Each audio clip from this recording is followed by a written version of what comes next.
side of the plate and then mix in a changeup. So we will get a chance to see her get this start. 2-2 on the season with 28 in the third innings pitched, 19 strikeouts, and has issued 10 free passes so far this season, starting with the left fielder Eck, who will spin that one just foul over the head of Talon Edwards, but in front of Warsop in left. But it is foul, and she'll come back and do it again. Lady Home State kid out of the state of Kansas, batting .307. Good power at the top of that lineup with 5 home runs.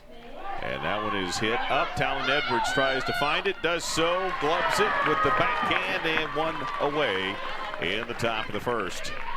Let's take a look at the defense for the Oklahoma State Cowgirls around the bags. Talon Edwards at third just made that play. Bloodworth at short, Davis at second, Godwin at first, and Amanda Hassler will get the start today. Warsop Delgadillo, Cheese as she's known, out in center, and Lexi McDonald. Interesting story, getting that start in right field, and Crandall in the circle. And they talked about this young lady from the beginning. Little Elm, Texas product. She's a senior, batting .402.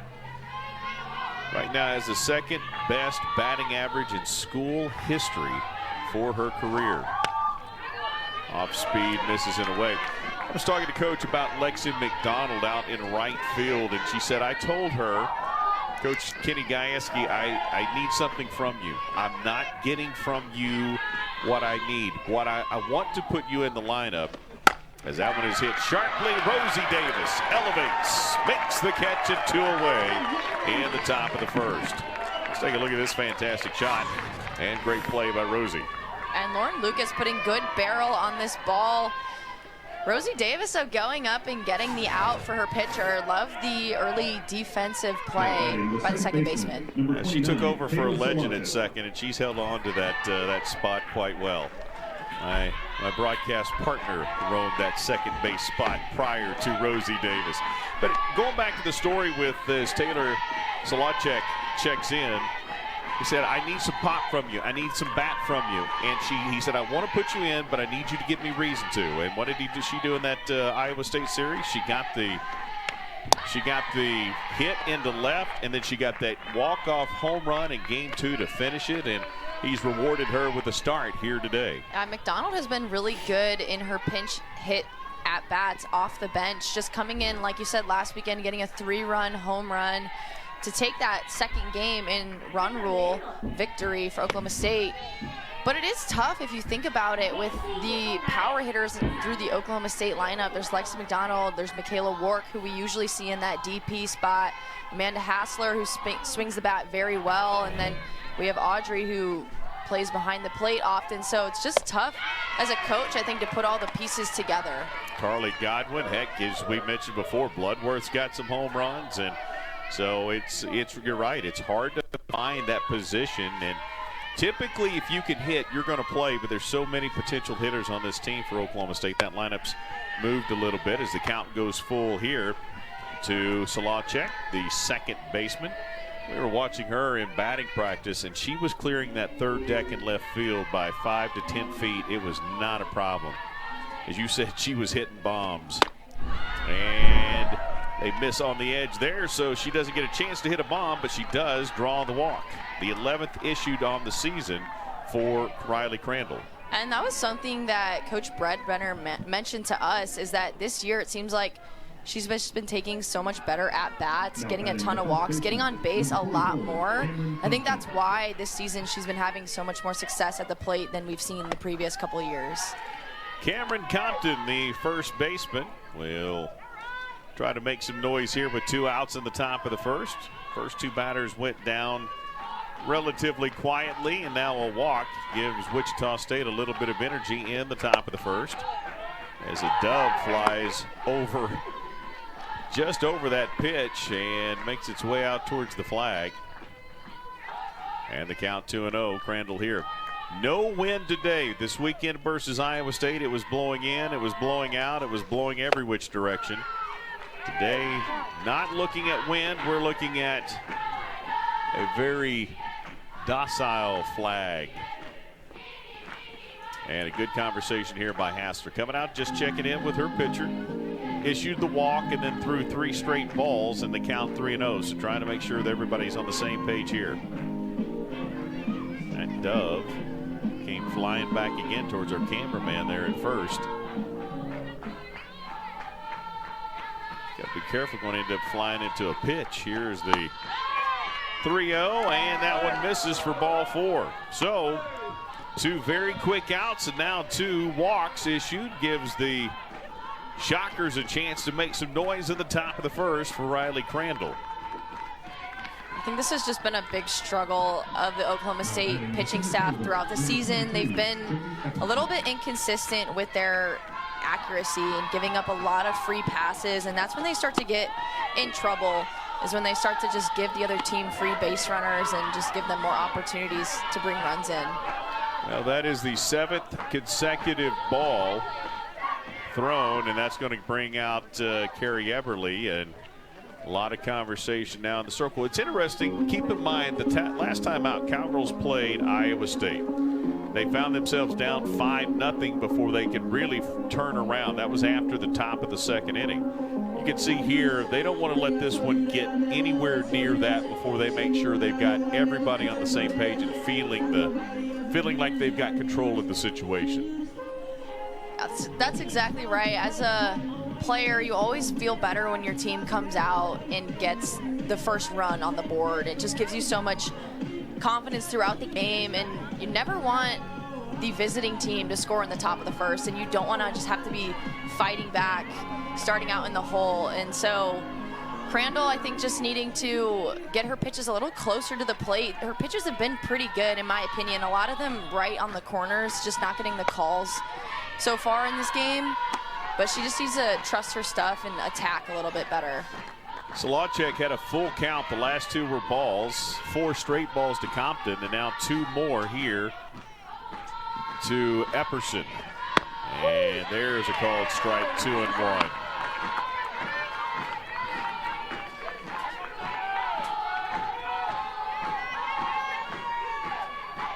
So 2-1, big pitch, big at-bat here at the top of the first. And that one gets by Hassler, went out of her glove, and it was a ball. So it's 3-1, and the runners will advance to 2nd and 3rd.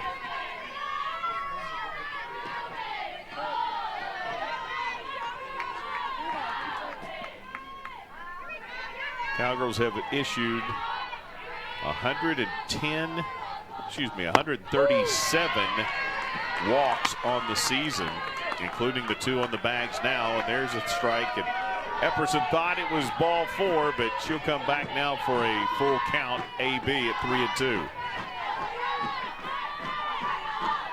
Here's the pitch. That one is hit up, and Rosie Davis lost it in the sun, and it got away from her. She stopped and started and literally just lost that yellow sphere in the sun.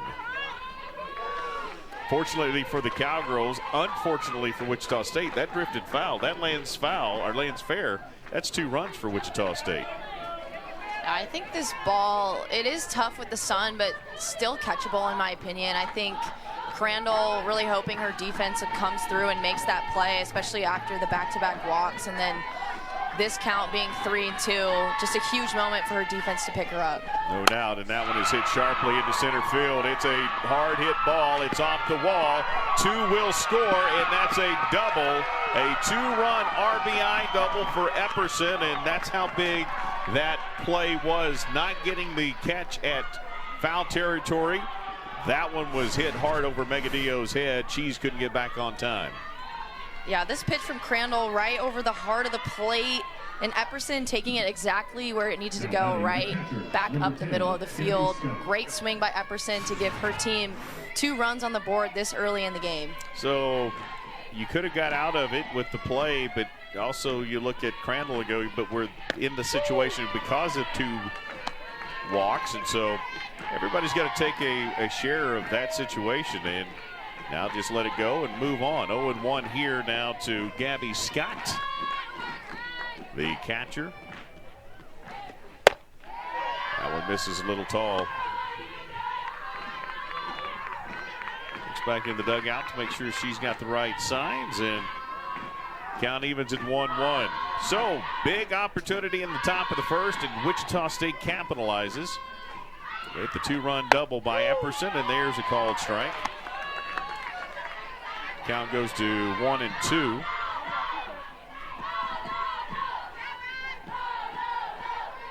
And 2 gone.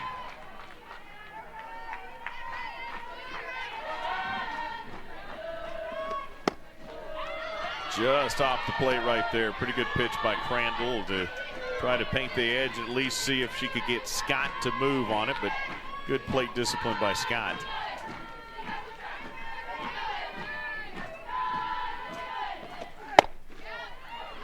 And we've got a full count again. So Crandall got the pop out, the line out, back-to-back walks, the 2 RBI double, and now already with a full count here, and she's already up to 27 pitches on the day. That one is spun back by Scott.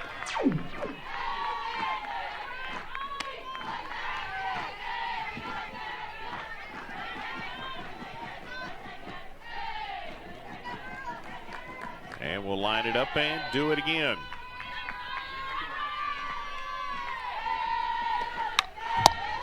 Job by Scott staying alive. Another good AB right here, put together by Wichita State. I love the battle by Scott, the freshman, in this moment.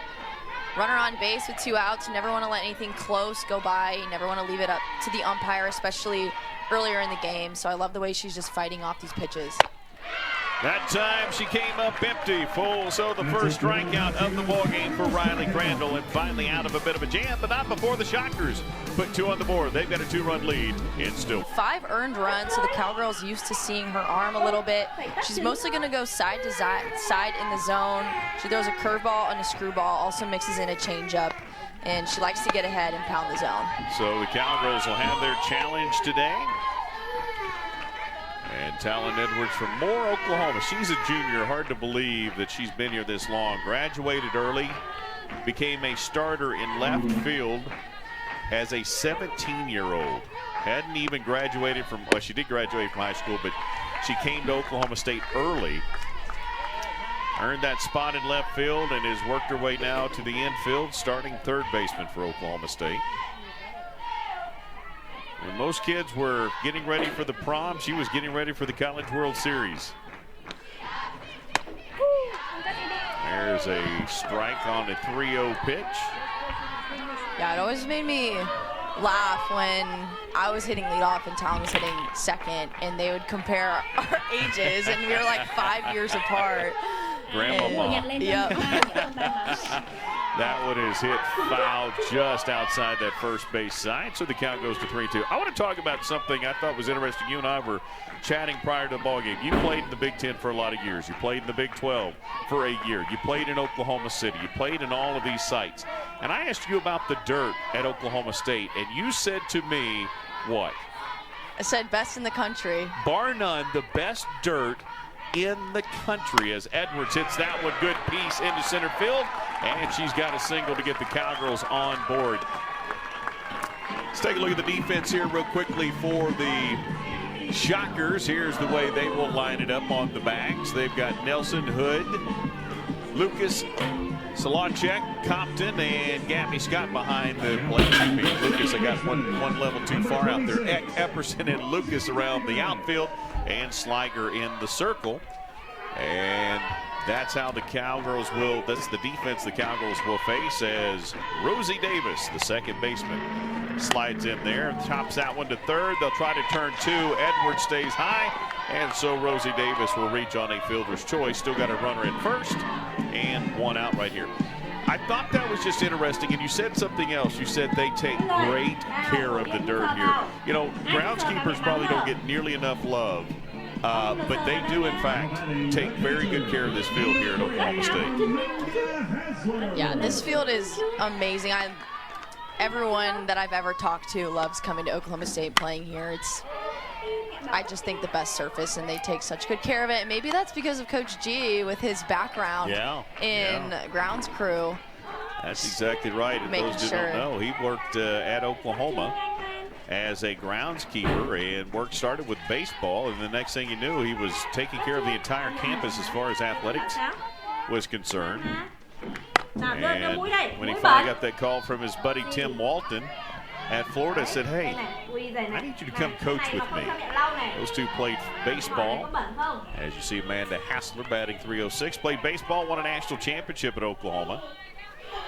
And that's the next thing you know, Kenny G is an assistant at Florida, and then he's hired here as Mike Holder, then athletic director, hired him and brought him on board. 10 years later, 5 Women's College World Series and 11 wins shy of 400. He has had a heck of a run at Oklahoma State. 0-2 here to Hassler. Again, the catcher. Runner at first is Rosie Davis. There's a big swing, cut, and Rosie will get to underneath the tag barely, so she is in there in scoring position. But a strikeout on Hassler. This is Sliger using her curveball in the outer half, getting Amanda Hassler to just swing way out of the zone. I wonder if that was a hit and run or if there was some sort of action on there, because Rosie Davis kind of got caught halfway in between first and second, and luckily for her, ended up getting there safely. Not exactly sure why she stopped in the middle of the base path, but well, it almost explains why Hassler swung at that pitch too, right? It was such a bad pitch to swing at, and it's the perfect call against that. And the Cowgirls, I think you're right. I think that kind of explains the half-hearted swing and the problem running the bag as Godwin takes the strike 1-1. Godwin the first base. There's Rosie. We were talking about the outfield, and I said, well, you never played in the outfield, but did you like the turf here? And you go, yeah, but I love the dirt. Best in the country, bar none. I think that's an interesting point because you have played on a lot of dirt. You've seen a lot of fields, and again, that includes the Women's College World Series playing down there at Devon Park. And Oklahoma State's still the best. Still #1 right here. It's still what? Red dirt coming to fruition. There's a miss on the pitch. And a count 3-1 to Godwin, the 4-hole hitter for Oklahoma State. I think this is a big moment, too, for Godwin. She has been struggling a little bit at the plate, but in the final game versus Iowa State, hit 2 doubles. I think she's starting to see the ball well, and a good opportunity to get a run back. And that may be it right there. Is that one just fair over the bag? One will score, and Godwin is in there with a stand-up double and the RBI. The Cowgirls cut that deficit in half. Let's take a look at this bit of hitting. Carly Godwin taking this pitch and just opening up on it, barely sneaking it inside the foul line, but doing a good job just battling at the plate, swinging at good pitches. Her at-bats have been so much better the past couple games, and it seems like she's really just putting it all together. Now a conversation, maybe they're going to talk it over. Christy Breadbender may have asked them to discuss what they saw and make sure.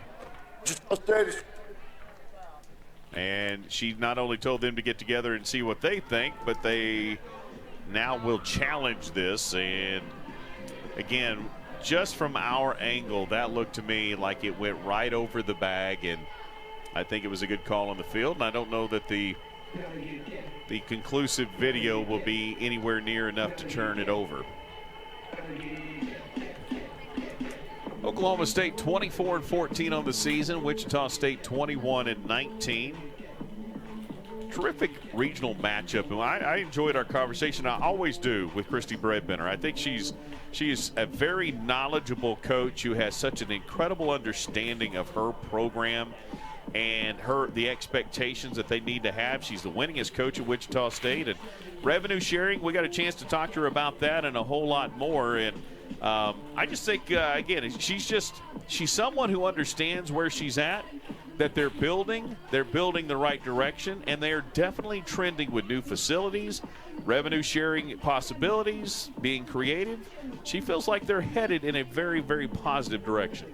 Yeah, I totally agree. Loved our conversation with Coach Bredbender. I feel like she's kind of similar to Coach G in the fact that she just tells you how it is straight up. She tells you what she's thinking about her team and the dynamics of each player, and is just very honest about, you know, her, I guess, state as a D1 school and just their facility upgrades and everything. After further call. The ruling on the field is upheld. We lost the mic there for a minute, but it was upheld, so the run will score, and the Cowgirls will have a 2-1 deficit here.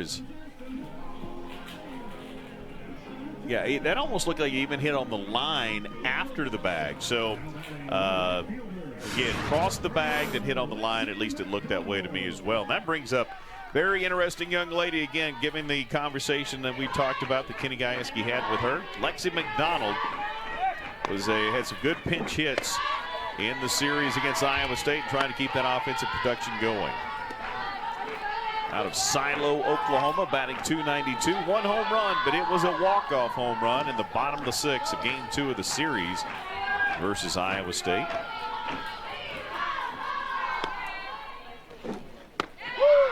There's an off speed in there for a strike.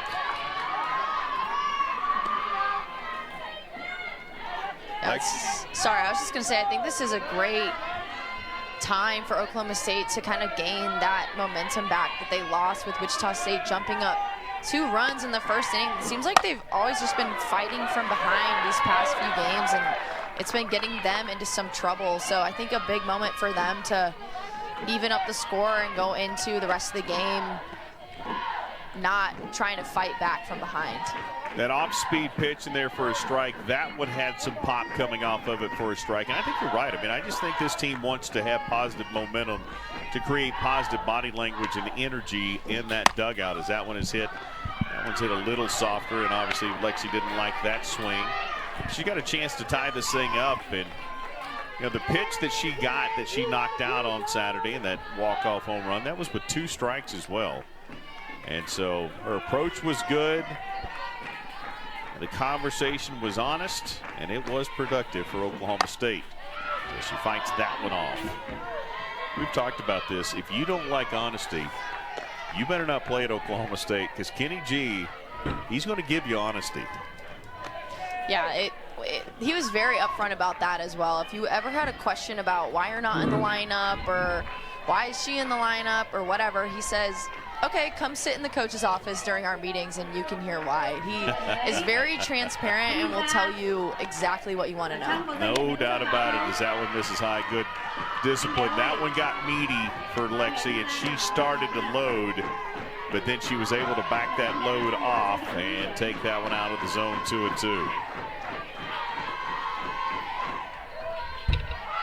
Cowgirls have out-hit Wichita State 2-1. As that one is hit to the first baseman, backhanded by Compton, and Compton steps on the bag. So the Cowgirls don't get that tying run, but they do cut the lead in half. It's 2-1 here in Stillwater, just outside. Riley Crandall up to 35 pitches and another full count. Boy, give credit to Wichita State. They've been patient. They've run her to full counts a lot already here, just 2 innings, and that one's going to be in there for a single. Great bit of inning right there for Levonic, the designated player. Now, Wichita State has been very disciplined so far in this game, taking the 2 walks, and then that's 3 full counts in a row. Like you said, getting the pitch count all the way up to 36 pitches, and the second inning just started. If Wichita State can keep this up, they're going to have a lot of success off the Oklahoma State pitching staff. Sammy Hood will try to get things going here. Let's look at Sammy, the shortstop.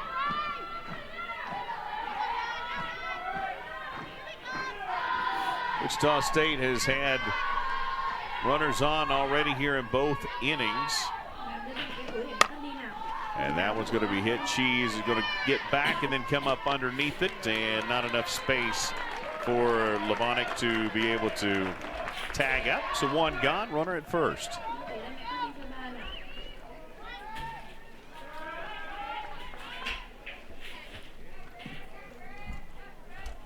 Now batting the third baseman. Shadows starting to Nelson. creep across the infield here in this one, and Carly Godwin really trying to shield her eyes over there. And there's a ball taken by Rosie Davis. Flips it with a glove. Doesn't even touch it. Turned by Bloodworth to Godwin. And the Cowgirls turn the double play. Great job.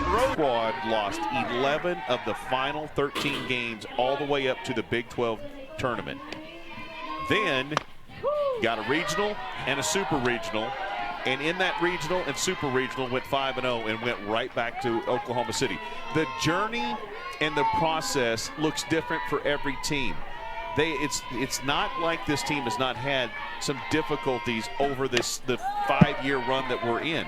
You guys went through that. It's not about now, it's about that. Regionals and super regionals and Women's College World Series. And I think the panic button's been hit by some.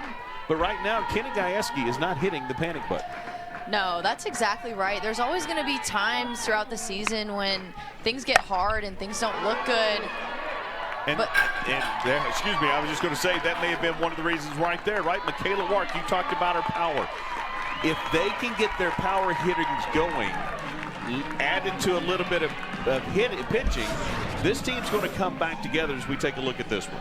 Yeah, Michaela Wark just coming up and taking a pitch up in the zone. Definitely a ball, but she likes that pitch, knows she can meet it with her barrel, taking a good swing, and ends up starting this inning with a double. So great swing by Michaela Wark. Great way to start the inning for the Cowgirls.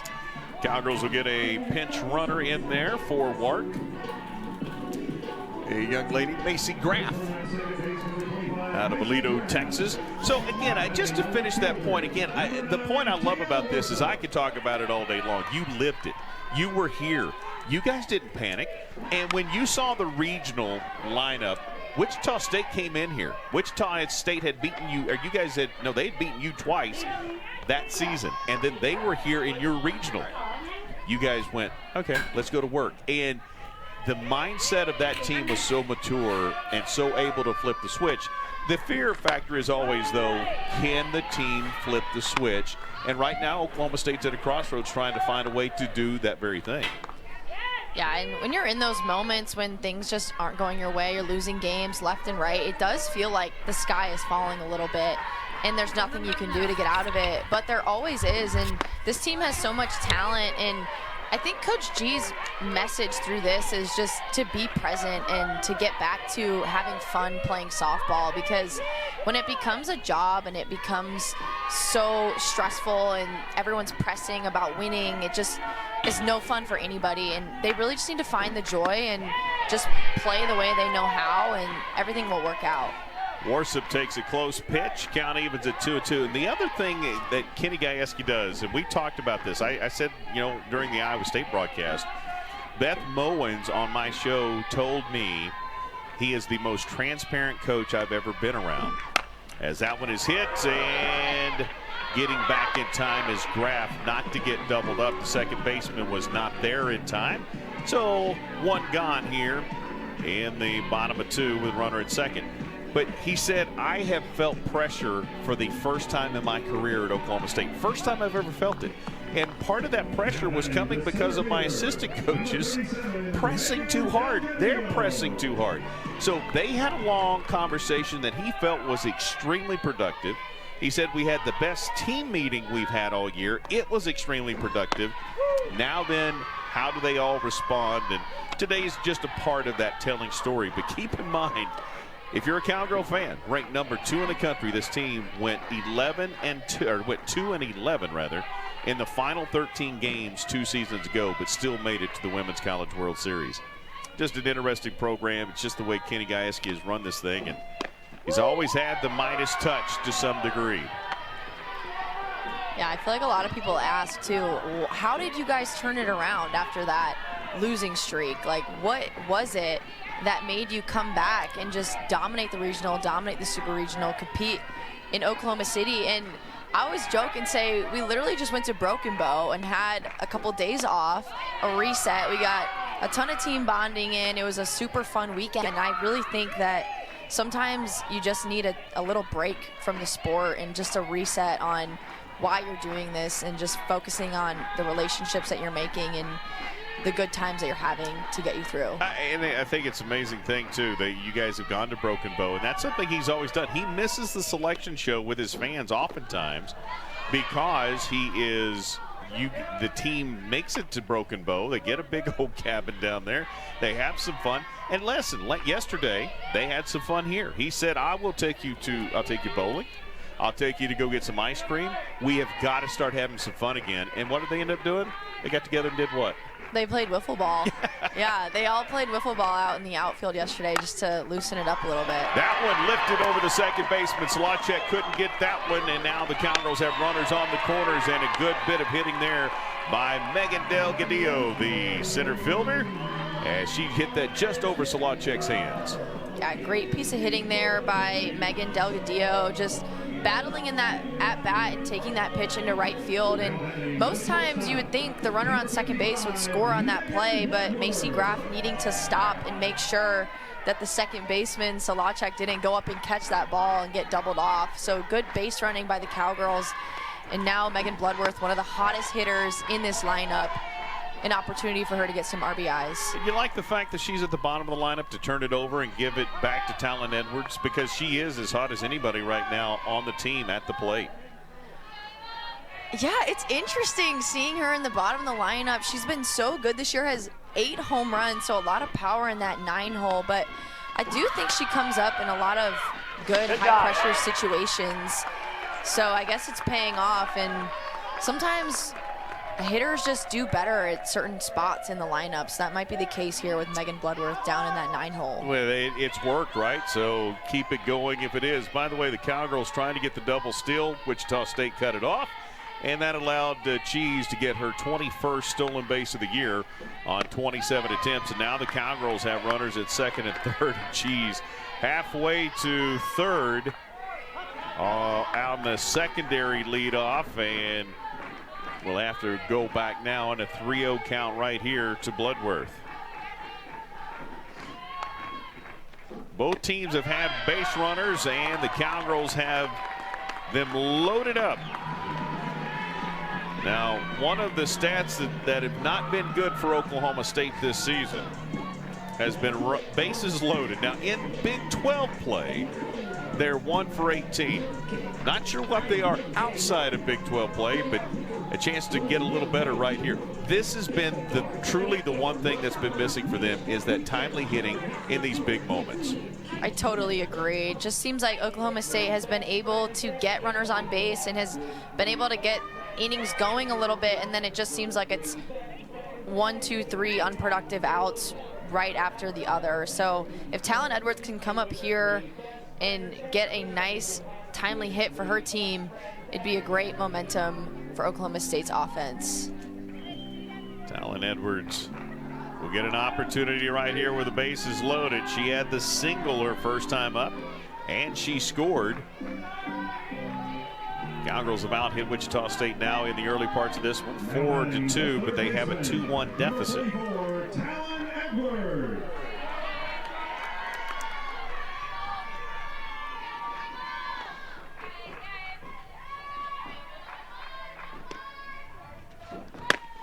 That one's in there for a strike. Funny story, my son's name is Talon. He's a football player at Oklahoma State, so he's part of the program, athletic program as well. Recently, he called in an order for some food, went to pick it up at the local restaurant. He gets a call from one Talon Edwards and says, "Hey, did you just order food from the same place I did?" And he goes, "Yeah, why are you asking me that? That's crazy. How do you know that?" He goes, "Because I got yours and you got mine." So they had to start the order all over again because hers was cold and she wasn't having any part of it. I love that story. How many so talents funny. are there in the program? That one is hit to second. They tried to get the force at home, won't work, so they'll flip the first. And the RBI for Talon Edwards as the runner will score from third. 2 out, but the Cowgirls still have runners at second and third. A very nice base running there by Macy Graff, the pinch runner on third base. As soon as that ball hit the ground, she knew she needed to sprint home because of the force out. and there was no play at second base. That ball was hit a little too slow for her to come around and get that out at home. So works out, and the Cowgirls get this ball game tied up. Tied at 2, and 2 gone, but 2 on, and some opportunities here for the second baseman, Rosie Davis. Rosie reached on a fielder's choice her first time up.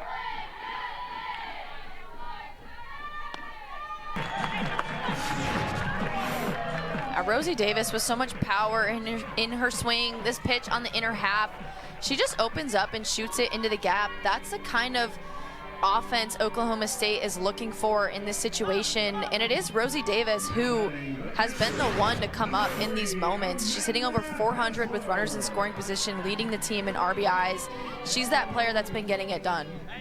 So again, just a phenomenal job right there, and the Cowgirls have put up 3 to take the lead and still have a runner in scoring position. This being done with 2 outs. And that one is going to be hit to the second baseman there. Hassler will ground out to Solacek, and that'll end it. But the Cowgirls able to put 3 on the board and take the lead for the first time here in Stillwater. It's 4-2. So a great defensive play, even though it was like the bunt kind of caught them on their heels a little bit. Yeah, you know, that takes such orchestration, right? The second baseman's got to get over there in time and got to be sprinting, and Edwards has got to trust that she's going to be there on time as well, and they made that happen. So fantastic play defensively. But going back to Coach Bredbender again, we talked to her about getting that next contract, and she said, the great thing is I'm not worried about those things. I'm worried about the kids in the program. And she has been able to focus in, and when you have a veteran coach who is the all-time winningest coach, they still are winning at a high level. They're still going to postseason. Their next step is to get to that super regional, but it's about the kids, and when you're able to lock in on the kids, that's when programs seem to have something special. It's what Oklahoma State has, and it's certainly something that she has been able to do with her program.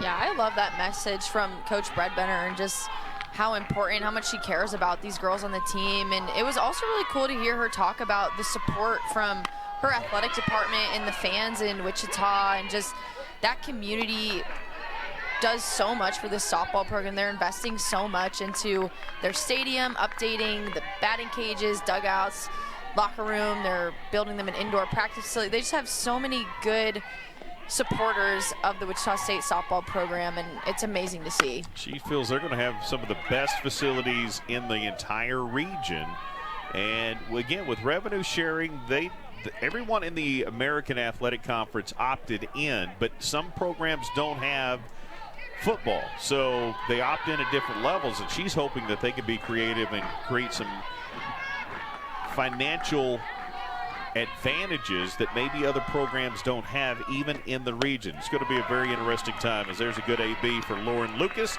the right fielder, who follows up that line-out shot to Rosie Davis in the first with a walk. And again, the leadoff, the second baseman, at least a runner, not the leadoff necessarily the first, but the Shockers have had base runners in all 3 innings so far.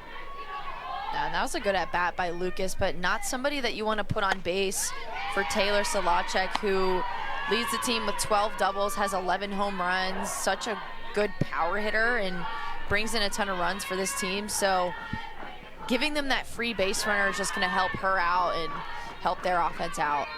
Third walk issued by Crandall in the ball game, and she falls behind here 2-0. Crandall has 1 strikeout, 3 walks issued so far.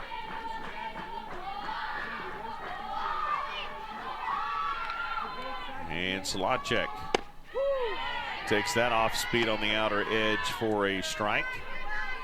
2-1.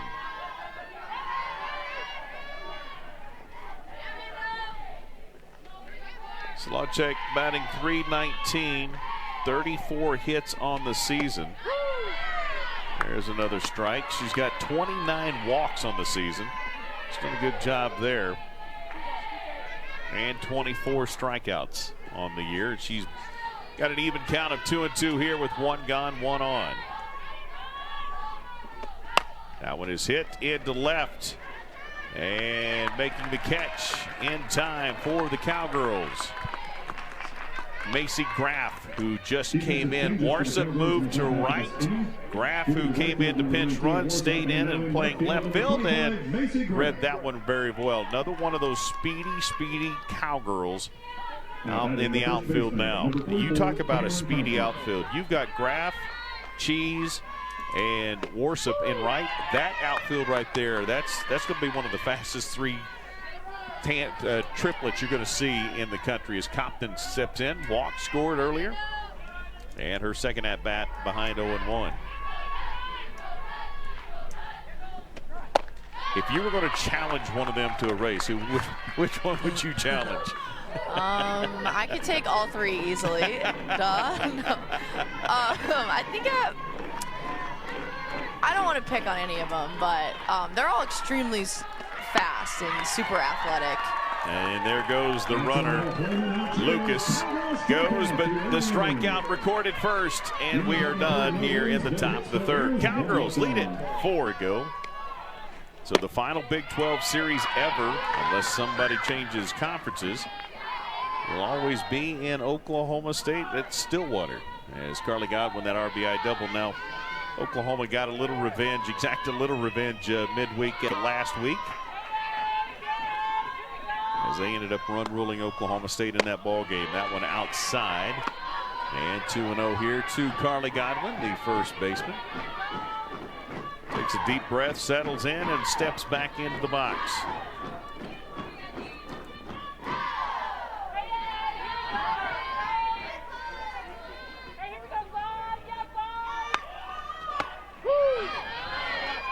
That one's a called strike. 2-1 to Godwin. The aforementioned Katie Norris on the Bedlam topic. Stillwater High School graduate. Played catcher at Oklahoma. And now back in the Cowgirl dugout. She has seen both sides of Bedlam.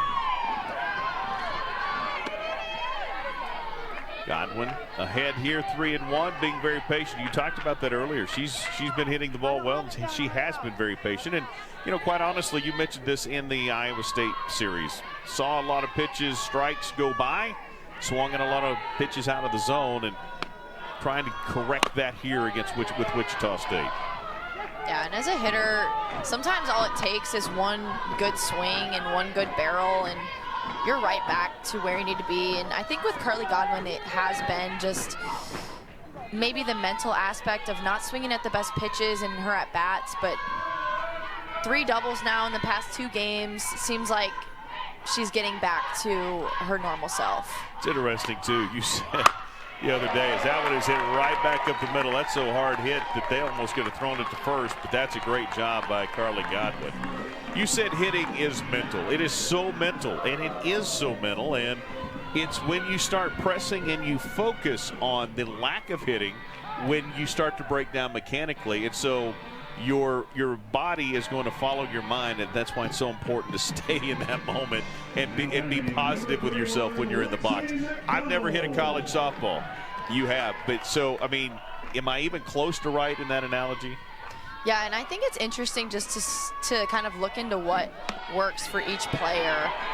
As Lexi McDonald lays down a beautiful bunt, the sack bunt moves. Godwin to second, and the Cowgirls have a runner in scoring position, and Lexi really laid that down beautifully. Yeah, nice job by Lexi McDonald going down, getting that low pitch, and just getting the job done, getting the sack, bunt, getting Carly Godwin over into scoring position.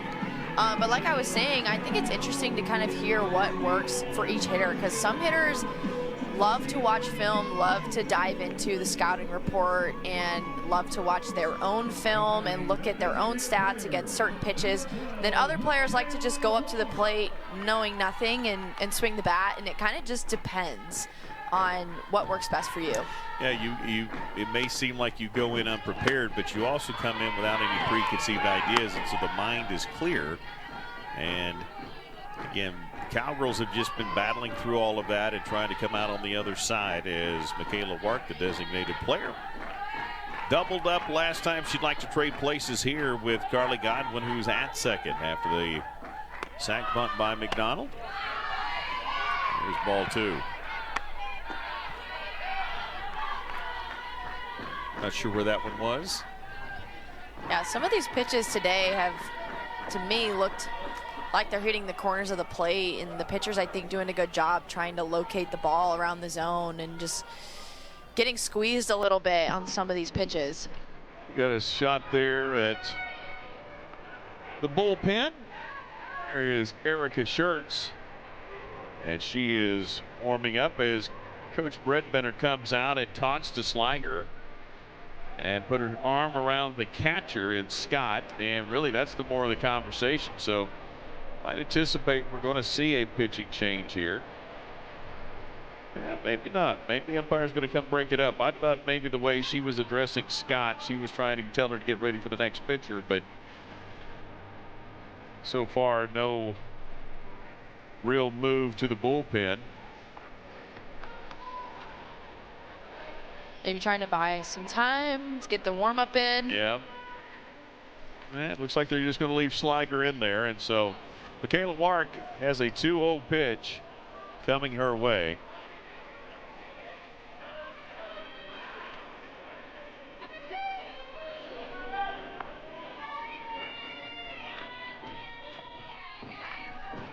Two coming up with one out, one on. And a 3-0. The Cowgirls have put too many on throughout the course of the season, and a lot of those have come around to score. One thing you want to do to beat Oklahoma State, you can't give them free passes either. And there's a good job on the 3-0 coming right inside, and Wark will take that one.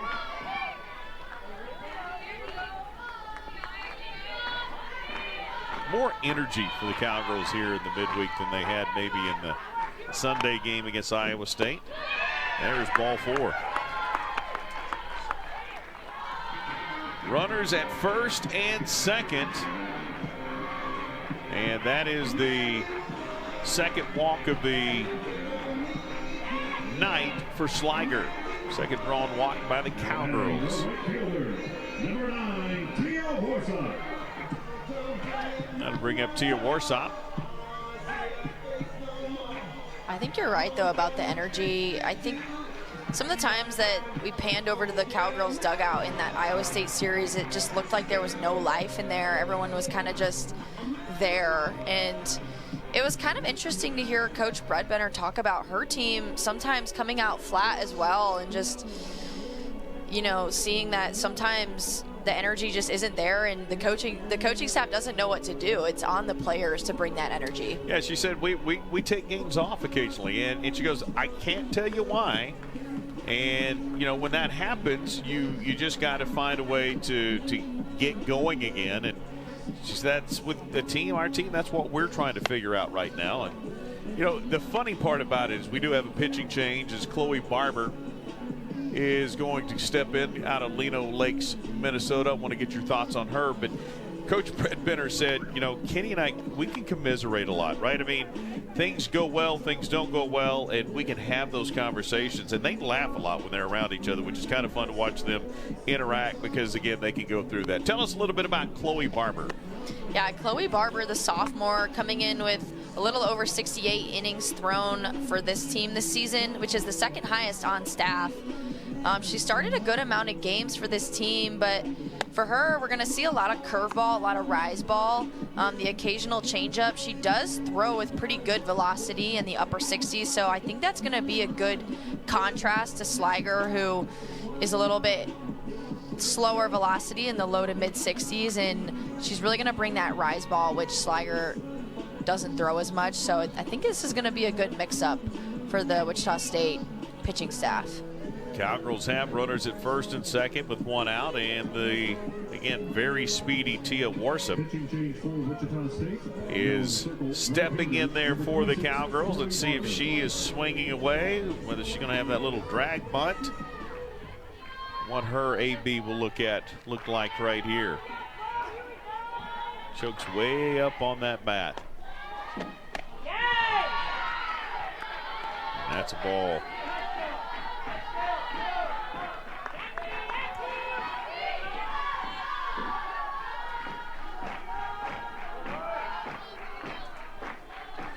Barber's second pitch.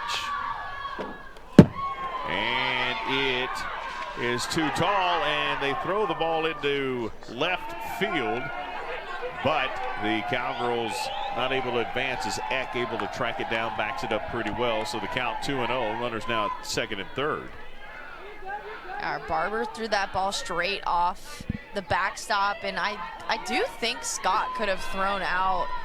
I think that is that Carly Godwin at third base. I think it would have been a good play if the throw was there. So good attempt there by the catcher. Just throw got away from her a little bit into right or left field. Yeah, it looked like she could have, but the air throw, and so for Wichita State with Barber in the circle, that was a close shave. It's okay to laugh. 3-0 count. There's a 3-1 on Worcester as Barber finds the strike zone there.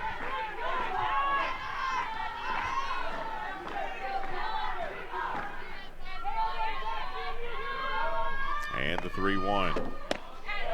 And that's ball 4. So back-to-back walks, 2 different pitchers, but we are loaded up again for the Oklahoma State Cowgirls. And Megan Delgadillo, Cheese, will be facing Barber, who's, you can see her right there trying to just kind of stay calm and collected with a deep exhale. Cheese 1 for 1, scored, batting .336.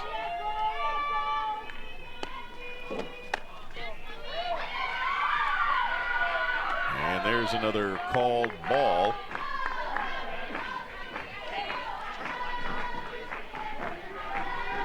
Five out of 6 pitches have been balls for Barber.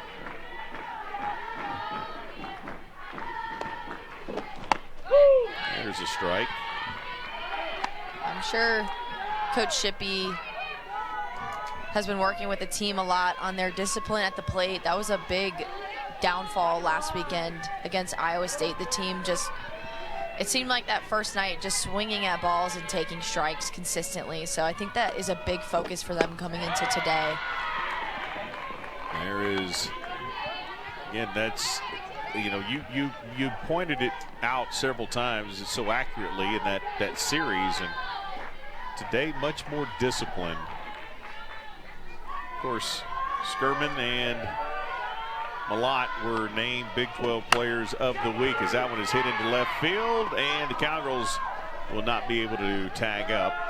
That is caught by Eck, and that's out number 2. A big out by Barber and the Wichita State defense. Bases loaded with 1 out. You really want to score in that situation, but getting the easy pop out to left field and no one able to advance on that play is huge. Absolutely. And brings up Megan Bloodworth, and she has been good. Drew a walker last time. There's no place to put her this time around.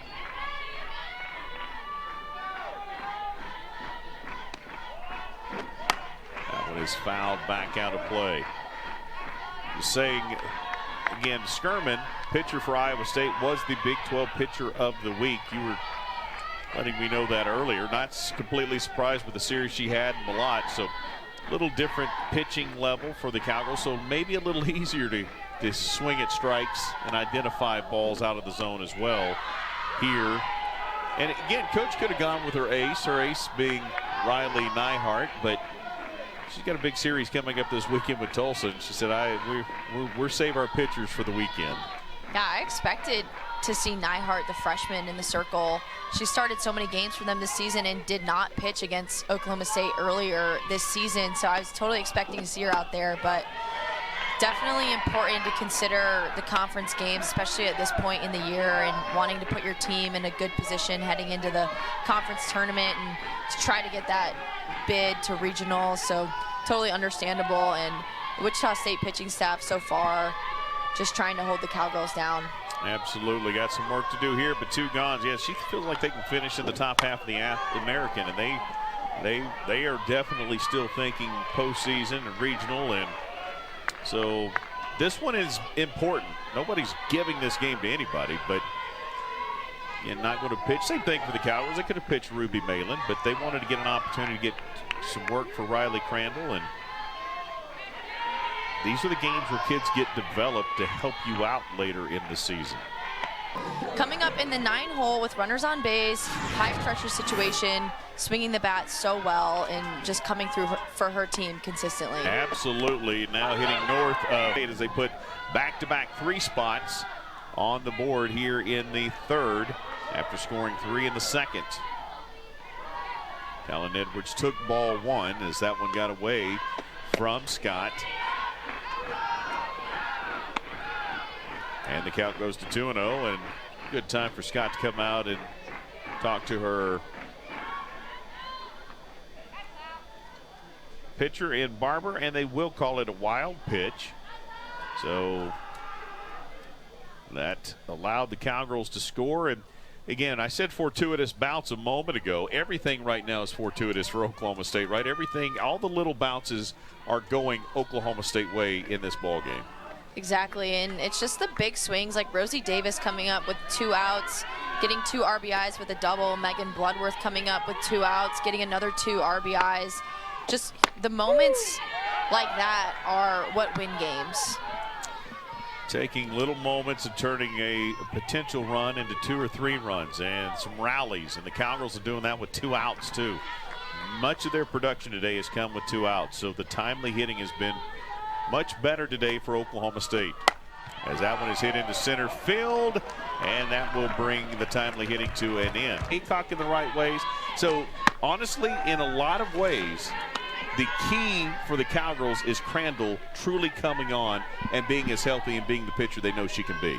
I completely agree. I think it was unfortunate that Crandall had that injury and was out, because that made Ruby Malin take the bulk share of the innings over the course of the season so far. But she's pitching great tonight, only giving up 2 hits. The 2 early runs has kind of been lights out ever since. So a huge asset for the Cowgirls pitching staff to have her back. After a 2 RBI double, Epperson pops out to Rosie Davis for the first out of the top of the 4th. And that brings up the catcher, Gabby Scott, who struck out her first time. And laces that one into right field. And the Cowgirls have Lexi McDonald back in right, and that'll be a double. So that's a good piece right there for Scott, as she was able to push that past Godwin at first into right field. Yeah, this swing by Gabby Scott, just taking the first pitch in this at-bat down the right field line. Good piece of hitting by her, and just great job by the freshman. She wasn't even really a true starter the first few weeks of the season, broke into the starting lineup a few weeks ago, and coach hasn't been able to take her out. She's been doing so well and showing it right there, getting that double. Cowgirls in the outfield have gone back with Warsop in the left field, McDonald in right. Graff has come back out, and right there Warsop nearly tracked that one down, as you saw Levonic spun it into left field and falls in there safely. Does it again. This time Bloodworth back, and she calls everybody off it. Bloodworth spotted it, and she absolutely ran that thing down. Nice play by Bloodworth. Yeah, that was a good play by the shortstop, Megan Bloodworth. Those little pop-ups are always tough, especially with the speed in the outfield. The infielders know how much ground these outfielders can cover, but sometimes those ones are the toughest, and Megan Bloodworth doing a good job drop stepping and making that catch. Sammy Hood steps in there. Sammy is 0 for 1. She popped out to the center fielder earlier.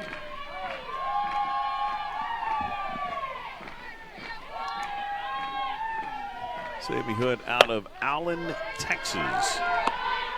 And she's ahead in the count here, 2-0. Yeah, and going back to that 2 seasons ago when Wichita State beat Oklahoma State twice, I remember Sammy Hood coming up in the top of the 8th to hit the go-ahead 2-run home run to take that win in Stillwater. I remember it still. I remember being at second base watching that ball go over the fence. So Sammy Hood has just been a standout hitter for Wichita State over the course of her career. Absolutely, as that one is going to be popped up though, and Talon Edwards calls everyone off there. And the Cowgirls are done on the defensive side in the fourth. We go to the bottom half here in 4 in Stillwater. Cowgirls. The teams that they've played this year have been in the top 60 in RPI, so likely postseason teams. Like you said, they played Oklahoma, took them 16 to 19. I cannot even believe the score of that game. I was looking, and it looks like they hit 5 home runs in that game, which is the most that OU has given up since 2020. So this team playing a great schedule, and they're definitely battle-tested and facing a lot of adversity throughout this season. Undoubtedly they are, as Rosie Davis has the count even at 1-1.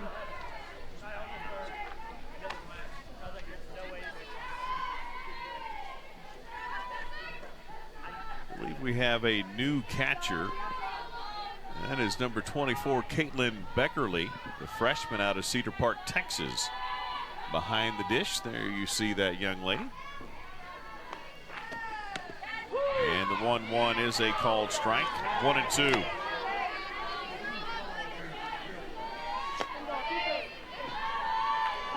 Cowgirls in their 10th game of the season at home.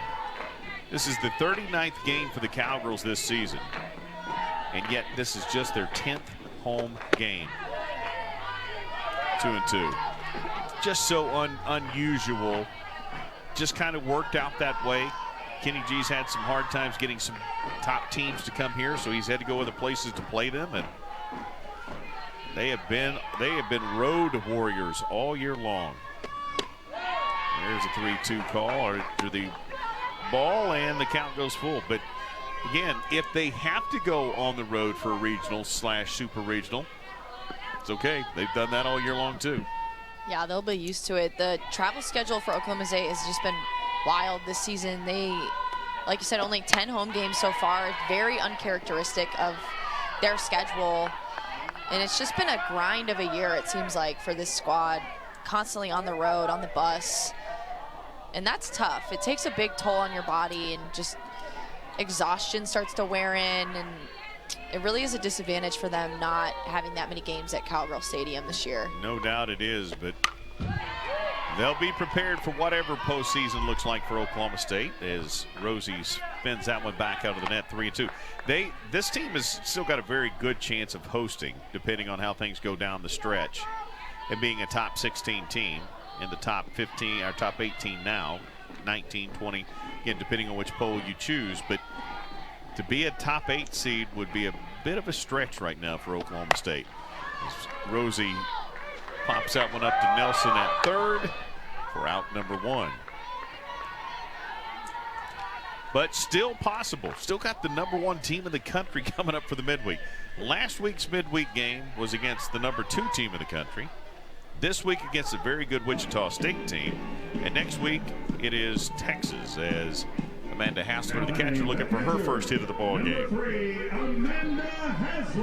Yeah, this is that time of the year when everyone starts to dive into the RPI and try to figure out where you're going to end up. But it's always funny because nobody knows what's going on by the end of the year, and it's just up to the selection committee, and it's just like a fun surprise at the end of the year. You know, as a player, did you try to figure it out? Did you, or just listen, we'll know when our name shows up on the board? Or did you go, let's talk this through. Where do you think we're going to go? Where do we want to go? What would be a good warm destination or something fun? As that one is hit deep, the bat is tossed, and the ball has left the yard. Amanda Hassler sound the horn. The Cowgirls put one.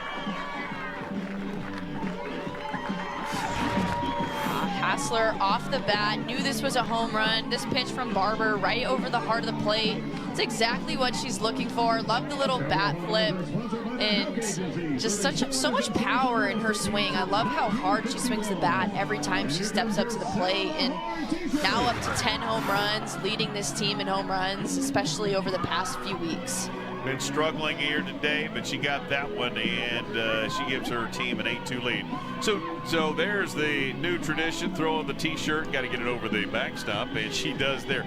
But did you guys try to figure it out and think about what would be fun, or did you just go, listen, that is wasted energy. All we care about is when we see her name come up?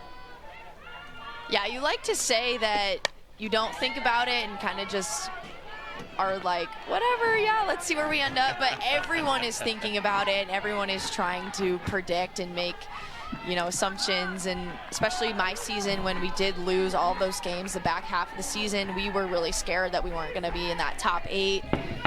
But you just never know what the selection committee is going to prioritize. And that year they prioritized how well we played the first half of the season, and that's what ended up getting us that 6th seed, because we were a little shocked that we were in the top 8 that year in 2023. Yeah, and not 8, not 7, as you said, number 6. And that was because, and again, the schedule was so good and you guys played so well that particular season. So despite the losses, you still had a really good record, had the best start ever, and then you had the tough spot.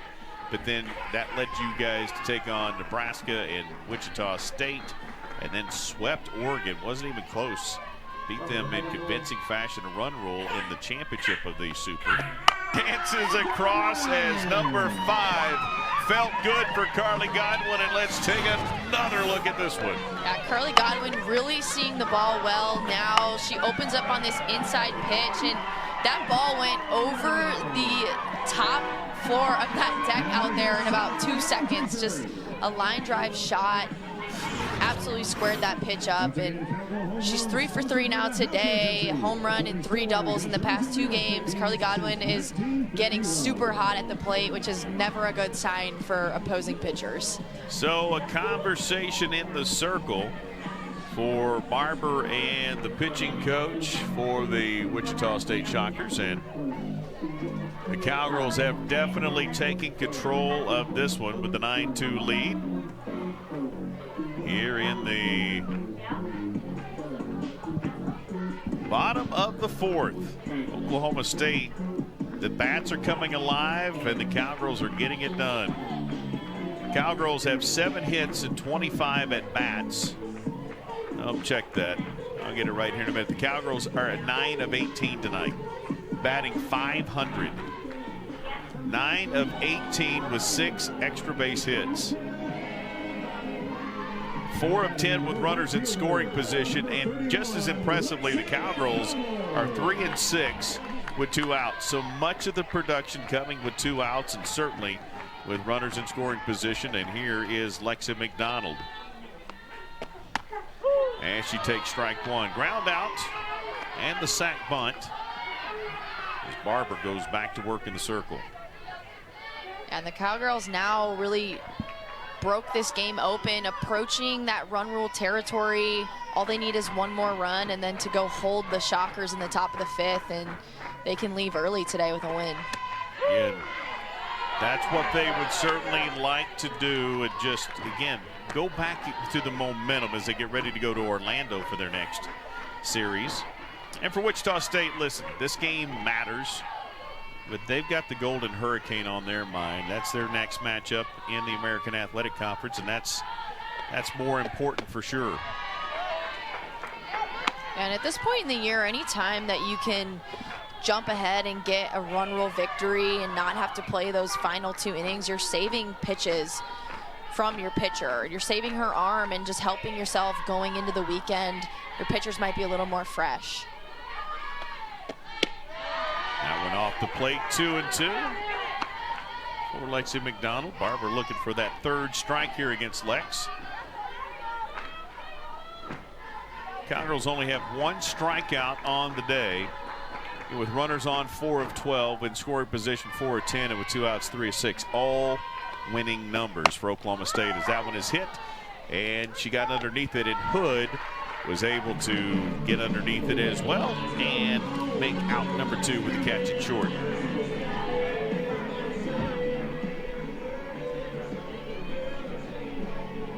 Barber trying to get out of a little jam. The Cowgirls scored 1 in the bottom of the 1st, 3 in the bottom of the 2nd, 3 in the bottom of the 3rd, and 2 so far here in the 4th.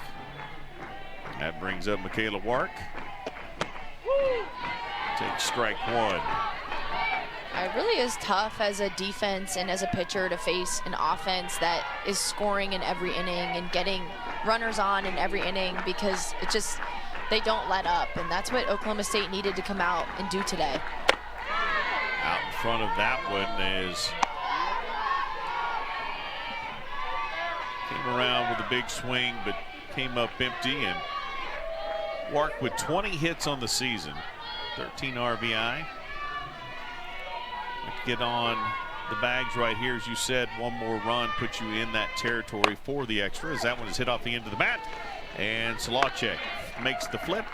So the Cowgirls don't get that run rule territory, but they do add with the horn going off like crazy. The Cowgirls running off the rails on a crazy train.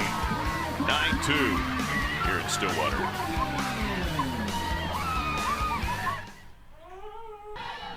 She really let Iowa State jump ahead of Oklahoma State in that final game on Sunday. So looking today to come out and kind of redeem herself a little bit and help close this game out for the Cowgirls. Another defensive change similar to what we are used to. This time Hathoot will come into left and Warsup will move over to right. We've seen that move much, but Lexi McDonald got an opportunity today. And behind the dish, Schneidmiller, is that right? Yep, so the Cowgirls making some change here with a 9-2, a little bit of luxury to move some kids around and get an opportunity to try to get some extra reps in there, as that's a called strike.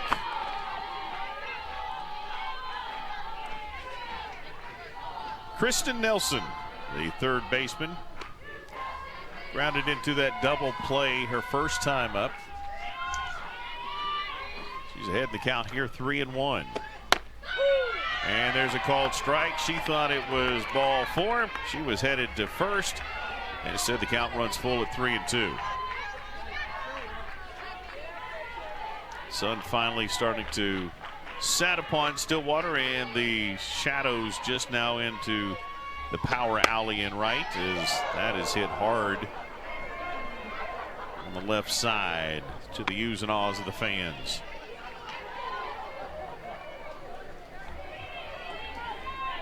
And Katie Coots really just needs to come into this game and find the zone. I think when we see her struggle, it's because she's letting at-bats get away from her and just giving up a lot of walks like we see there. Just Katie Coots needs to come in, spin her stuff, keep it on the corners of the plate, but definitely keep the ball in the zone, especially with a 9-2 lead right now.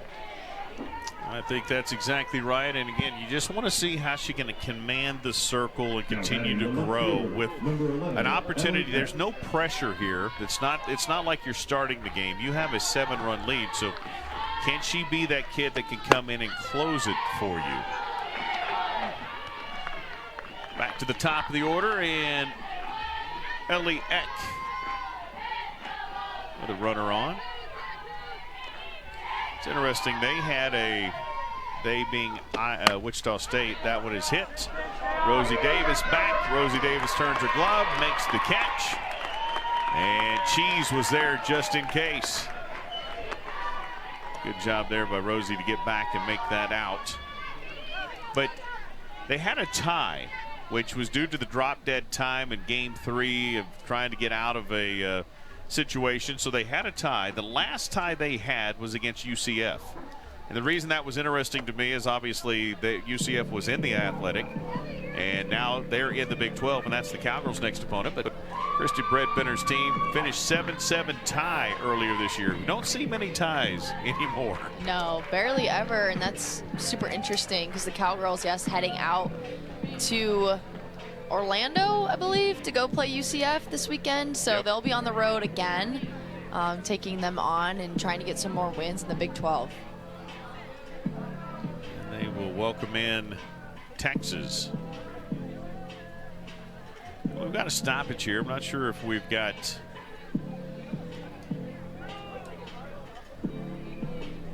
question by Coach Bredbenner that's got the umpires huddled up. And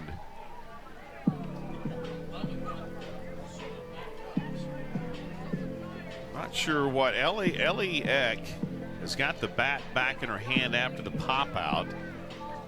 Not sure what the complaint would be.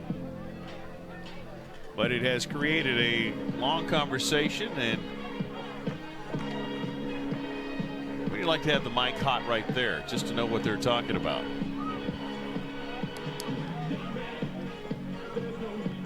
Cowgirls loose, dancing.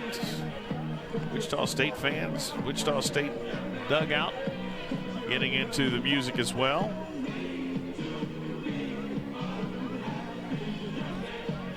And now they're going to come over and talk to Coach Bredbender, and whatever it was, I don't think was to her satisfaction, but I think they're telling Kitty Gajewski what the delay was. And we'll find out. Maybe it was to her satisfaction. I don't know. Eck has still got a bat in her hand.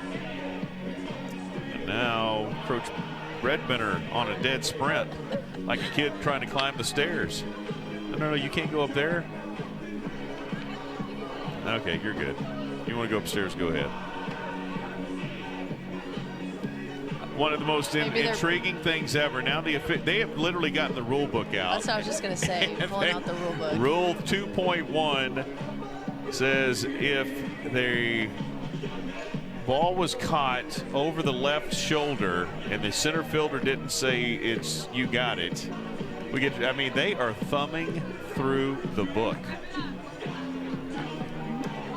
Now, Kenny and Christy, who have a great relationship, but listen, when the game starts, everything gets competitive, right? Definitely. And so I think he's the crazy part is our producer, our statistician, and you played the game. Chris is one of the most knowledgeable diamond sports guy I know. Tyler is all over it all the time. Don't expect me to know anything. We have no clue. No clue what is going on here. The only thing I can think is maybe something with the substitution rules. But she was out, right? So whether she was substituted correctly or not,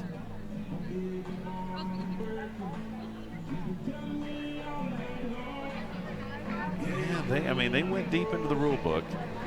Kenny's nodding. That's in approval. That's usually a good thing. Oh, she's shrugging. So not good for the Shockers. Maybe good for Oklahoma State. I mean, interference, I just can't imagine what it would have been. Definitely. But it's quite the delay, right? Yeah, they're really diving into the rule book and trying to get this right, which is good. Props to the umpiring crew.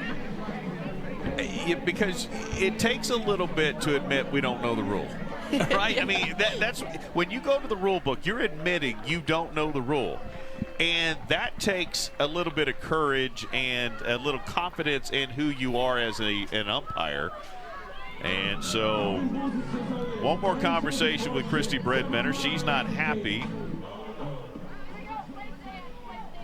Play stands is what the home plate umpire says, and that is Chelsea Clark behind the plate. Troy Kirkendall is at first, and Terry Holt is at third. And we're playing ball. There's the umpires you saw there. So one gone, one on, and a brand new batter. That's the right fielder, Lauren Lucas. She lined out and walked, so she has been held in check for the most part here, although she did have that walk. We highlighted her early on of this broadcast. She is a power hitter. Batting .398. Into the count 0-1 here with one gone. Cowgirls have out hit Wichita State 9-3. And have a 9-2 lead. And Lauren Lucas, just such a standout player this year after missing that 2024 season, has been huge for the offense. Coach Bredbender said she was kind of that missing piece that they didn't have last year. They had so many amazing players, Cece Wong, Addison Barnard, both All-Americans, I believe, just outstanding players, and really could have used Lauren Lucas's bat last season. You know, you look at their home runs, they've got 18 home runs between Lucas and Solacek, the 3-hole hitter. So great power in that 2 and 3 spot. Even north of what Oklahoma State has, as that one is hit foul, and the count will go to 3 and 2. So the 3-1 hitter's pitch, she couldn't quite get around on, and pushes it foul for a full count here. But the numbers are outstanding for Lucas and Solacek. And they have been battling injuries in the circle just like Oklahoma State has. And no more than say that. Something didn't feel good there. She hit one knee. And she bounces back up. Lucas is fine. I don't know if that came off her foot or what happened there, but no, she just looked like she almost tweaked her back. Yeah, just an interesting little tweak, maybe. Yeah. So she steps back in with a full count here. Katie Coots steps on the rubber, and here we go. Ball 4. That's the second walk issued by Coots. She had the pop out and a couple of walks. So runners at first and second here for the ever dangerous Taylor Solacek. 0 for 1, walk and a run, 316 BA, 11 home runs on the season, and she could make it interesting in a hurry. You never want to put 2 runners on base in front of a hitter like Taylor Solacek. Pretty sorry said that the last time that she came up, but it's just the free passes for this pitching staff. They cannot really afford to just put runners on base, and so Katie Coots really just needing to dial it in and find the zone just like she did right there. 5 walks issued by Oklahoma State, and their end goal is so high, their expectations are so high, those things can't happen for Oklahoma State, and they've had it throughout that pitching lineup, whether it's Ruby Malin, Riley Crandall with 3 today, certainly Katie Coots has issued a few on the course of the season. For Wichita State, they're just trying to stay the course as Ruby Malin is up in the bullpen. That one is hit right side. Carly Godwin in chase. And we can't see that, but I'm guessing she caught it based on the cheers, and she did. So that's a good pitch there for Katie Coots to help herself out right here. And that is a really tough play over on the right side of the field. I think a lot of people underestimate how hard it is to run towards the wall like that and to catch such a high pop-up. So great job by Carly Godwin getting that out for her pitcher, especially after the 2 walks, and just kind of helping her out in this inning. That spot, a bigger blind spot over there than Chris Dill has in that huge dually he drives. Hard to see cross traffic when he's up at big in that dually. Here's the pitch. That's spun back 1-1. Schneidmiller runs it down, flips it to Katie Coots.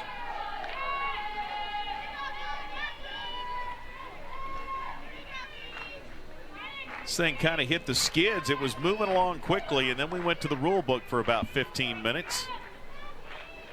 It slows it down a little bit, and there's a good pitch. That was a devastating pitch right there. As Cameron Compton just could not find it. Katie Coots is very good when she throws her cutter, which is a curveball with some drop to it. I think she went back to that cutter again to get the strikeout. That pitch is so effective and deceptive to right-handed hitters, and Katie Coots said cool that she gets the opportunity to go play for them and represent the country that she came from. Speaking of representing, you get a chance to represent the Spark again this year, right? Or I guess your first year to represent the Spark. No, second year. This will be my second year with the Spark, so I'll be back in Oklahoma City, and I'm super excited. Yeah, that is exciting. Exciting for Oklahoma State to have so many Cowgirls out there still playing professionally. And you played at UA for a little bit in that league, right? And now then with the Spark and going back there for your second season. And just kind of a cool opportunity, and it's cool to see you get that opportunity to continue to play. Yeah, thank you. I'm excited to see if any of the seniors on the Oklahoma State or Wichita State squad will maybe get drafted by the Athletes Unlimited or maybe go play for Spark or any of the other awesome teams out there. Absolutely. Just got to continue to grow the game as Worcester draws the walk.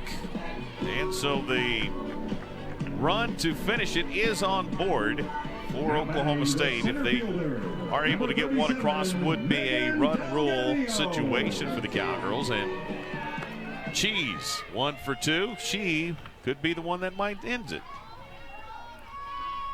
Here's the pitch. Lays down the beautiful bunt. That will move the runner, and everybody is safe as they could not hang on to it. Slawcheck had it in her glove, the second baseman covering, and she just couldn't squeeze it and pull it in there. So runners at first and second now for Oklahoma State. Gotta love the Cheese hat out there in the crowd. That is amazing. And Megan Delgadillo getting it done, getting the bunt down and using her speed to put pressure on the defense and just kind of make them speed up and make a mistake. And here's the thing. Now, again, you're trying to protect that one run, and you got such great speed on the bags. The pressure by Oklahoma State's offense, especially by the bottom of the order, Worcester, Cheese, Bloodworth, creates such a problem for opponents, and that's exactly where Wichita State is right here. As you see, Bloodworth 1 for 1 with a walk, run, and a couple of RBI.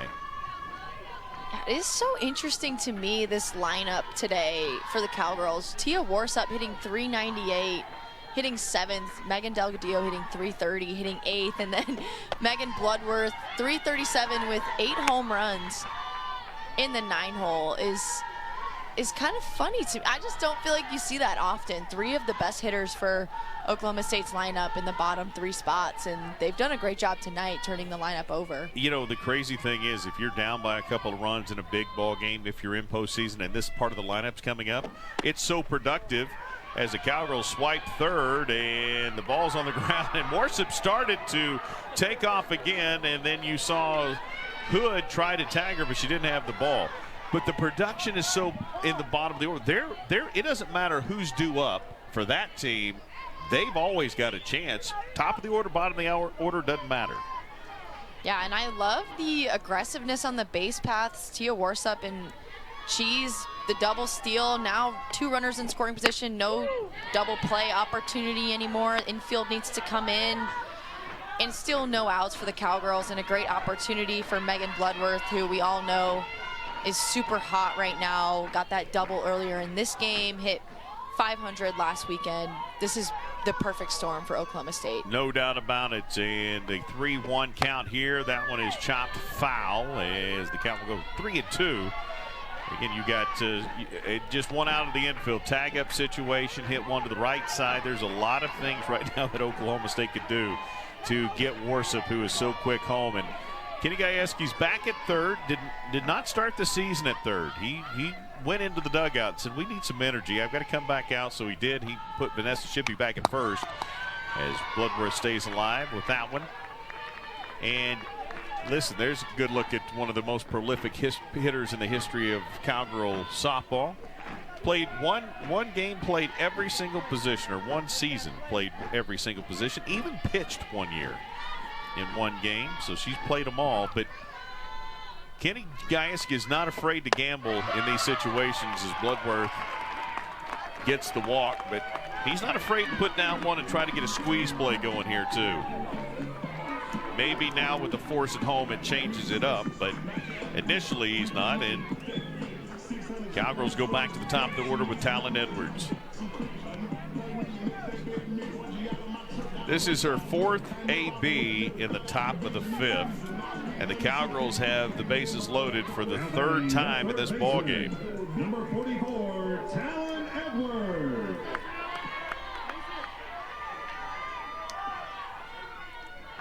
Cowgirls batting .429 in this ball game with 2 outs. Again, with runners on, batting 5 of 13, and runners in scoring position, a clean .400. 4 of 10 on the day. 10 of 21 overall in this game. It's been an offensive outburst for Oklahoma State. 1-1. And offensive outburst is a great way to describe this game for the Cowgirls. They've gotten a couple of clutch hits that they haven't been able to get over the past few weekends and have scored in every inning so far in this game. So just been very relentless so far today. They have indeed, and ball on the ground. Man, Warsup is just chomping at the bit to take off at third. She had to retrace her steps back to third there again, but if that ball gets by Scott, she is coming home. I'm not sure Kenny could even stop her. She's got that big smile. She is looking to come home and score and finish it right here. 2-1. Understands today didn't mean much. They're going to Tulsa. For Oklahoma State, they have been struggling. That emotion that you're seeing right there, that's what they are missing as well, and that's good for them going into the weekend. I think this game did mean a lot more to Oklahoma State. Just coming back off of the series loss versus Iowa State, they were very disappointed in the way they showed up last weekend, and today was all about bringing the fun back for them and bringing that energy back to the dugout, and you could see it paying off on the field. Their bats were alive all night. Pitching did very well, leaving up 3 hits tonight. Defense was solid on both sides. So just a great all-around performance for Oklahoma State. Cowgirls